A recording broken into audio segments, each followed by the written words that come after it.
Welcome to a brand new episode of Lit Sports Online. We're talking Elimination Chamber. We're almost to WrestleMania. We're one pay-per-view away. Let's get down to it.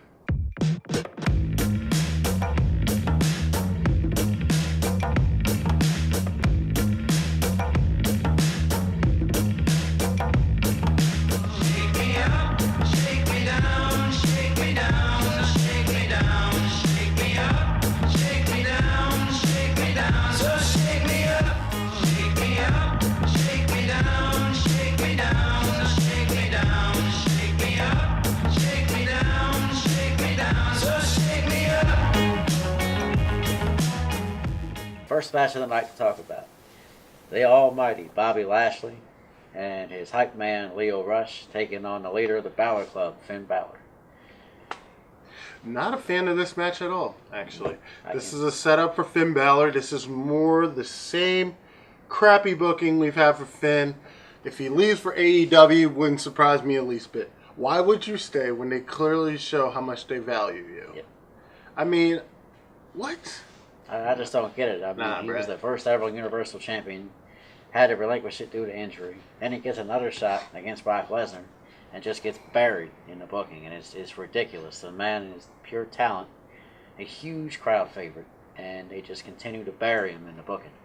Now, by some awesome, crazy, out of left field booking happens where Finn Balor actually does win the Intercontinental title, it would, number one, blow my mind. And number two, you got me. I will apologize because that shows that, hey, you actually do give a damn. Next up, we have the SmackDown Tag Team titles. The Miz and Shane McMahon take on the Usos. And this is another one where I'm just, I don't know. Just still not sure on the booking. I mean, the Usos, we've seen them in the tag team picture, and they're well-deserving. But the Miz and Shane still doesn't make sense to me. I wouldn't be surprised if the Usos take it here, honestly. Wouldn't surprise me in the least bit. definitely going to be an interesting matchup. I mean, the self-proclaimed co-besties, you know, they've been pretty entertaining, but I don't feel that they're tag team champ material personally. So I'm going to have to hope that the Usos just win this one out. Yeah. Next up, the Raw Women's title is up on the line. Ronda Rousey takes on Ruby Riott, and which we know is probably going to be a squash match. Ronda Rousey is the baddest woman on the planet. Ruby Riott doesn't even hold a candle to that. Not at all. I'm not quite sure about how this came about or why. At all, because it was very random. Don't get me wrong. I'm a huge fan of Ruby Riott and the Riott Squad, but I don't feel that she's up to that level yet where she deserves a title shot. At all. Next up in a match that makes no sense again, I can't beat him down too much, but another match where it's just like, what are we doing? Braun Strowman takes on Baron Corbin in a random match. Baron Corbin, I think, for sure. Yeah, this matchup goes back several weeks, ever since, that 3-on-1 attack with Baron Corbin, Drew McIntyre, and Bobby Lashley. And this whole feud just keeps dragging on, and again, it feels like the same thing every week we see. He gets attacked by all three of them.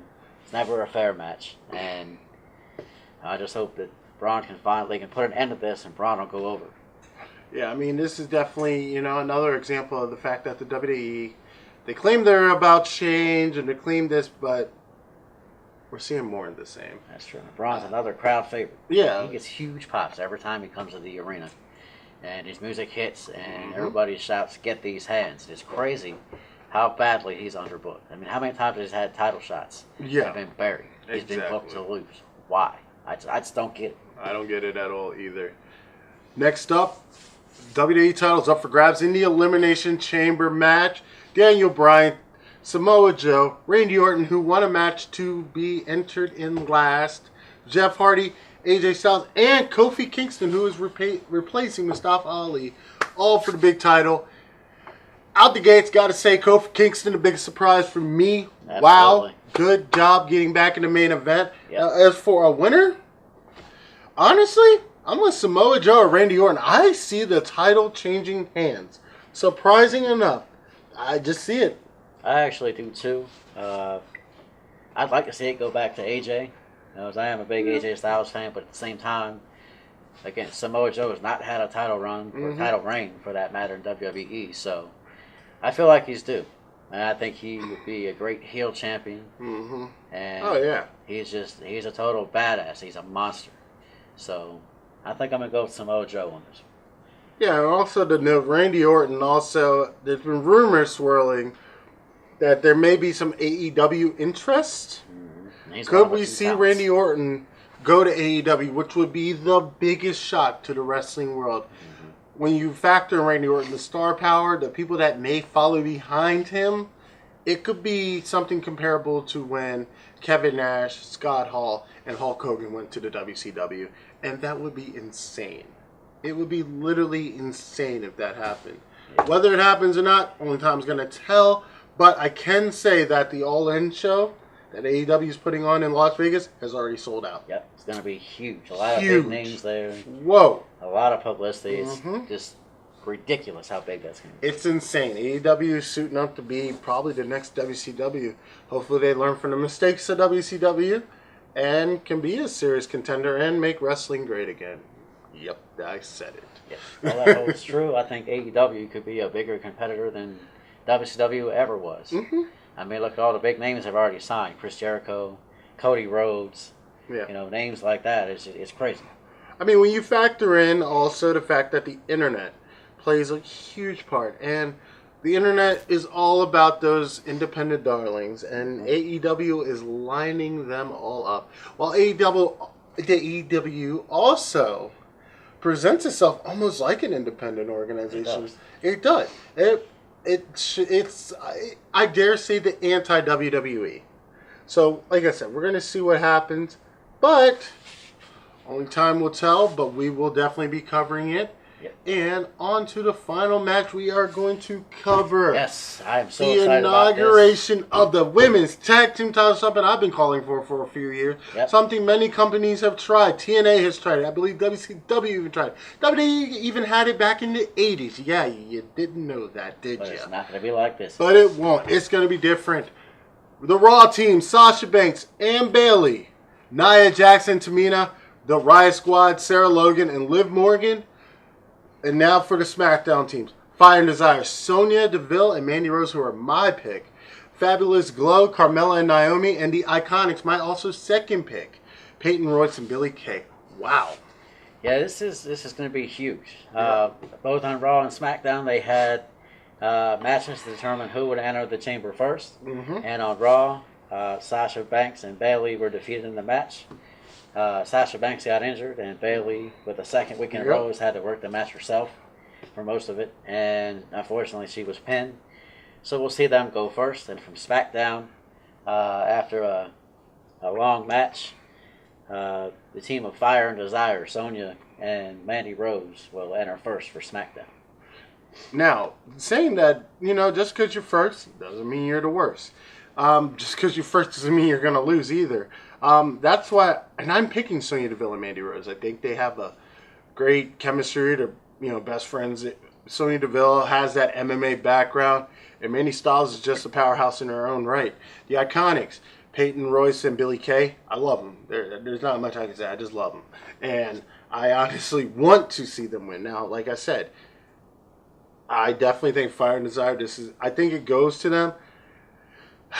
The gambler, I guess, the internet guy, the way to see the trends go with WWE. Something tells me Sasha Banks and Bayley walk out with this. Something tells me that. I'm not happy about that. Because I just don't, me personally, I don't think they deserve it right now. I think there's better teams on this list that can do more with it. Yeah, I wouldn't be surprised either if they walked out with it. They're the self-proclaimed Boston Hug Connection. A huge crowd favorite, both as singles competitors and as a tag team. But if I had to make a pick, I'm going to say Raw's going to bring it home, and I got to go with the Riot Squad. Okay. So, just the last couple of weeks, they've been just on fire. Yeah. And they're a presence in the ring. Whether it's their annex distracting the other, competitors in the ring, or just, Sarah Logan is a monster. They've changed. You can see they've changed her face paint her ring gear over the last couple of weeks, and it's definitely added to her character. Yeah. And there's just something about Liv Morgan. I mean, she's mesmerizing. She's like the Harley Quinn in the WWE. Yeah. And they're my pick for that. No matter who wins it, it's going to be awesome because we get to see the first ever women's tag team champs. Yeah, it's definitely a historic moment, and I am curious to see how the tag team titles roll. I'm assuming because there's only one tag team title, they're going to probably be going between both shows, and I'm excited to see what happens with WrestleMania. But like I said, it is a historic time. It shows definitely the trend with women's wrestling and what WWE is trying to do with it. And right now, actually, I never ever thought I'd say this in my life, that women's wrestling is currently the most pulling thing on WWE programming right now at the current moment. With everything going on with Sasha Banks being suspended for 60 days and Charlotte taking over her spot at WrestleMania. Becky Lynch, yeah, my apologies. It's an exciting time. I mean, honestly, women's wrestling has come so far since I was a kid during the Attitude Era. To see it now, yeah, it's exciting. But yes, Elimination Chamber this weekend. This is the last stop before WrestleMania. It's a fun stop. You still got about, a month and a half until WrestleMania anyways. But who's counting? We are. I forget the exact date, but it's in the middle of April. Mm-hmm. Yeah, so don't forget to like and subscribe to the video, whether you're watching on thisislitTube.com or YouTube.com. Stay tuned for much more. We'll have another video coming to you soon enough. Take care. I want to mention one last thing real quick. We learned earlier today that the wrestling world mourning the loss of a wrestling legend and very decorated superstar, Mr. Pedro Morales, who's 76 years old, and he'll be missed by all of his wrestling colleagues and peers. Yeah.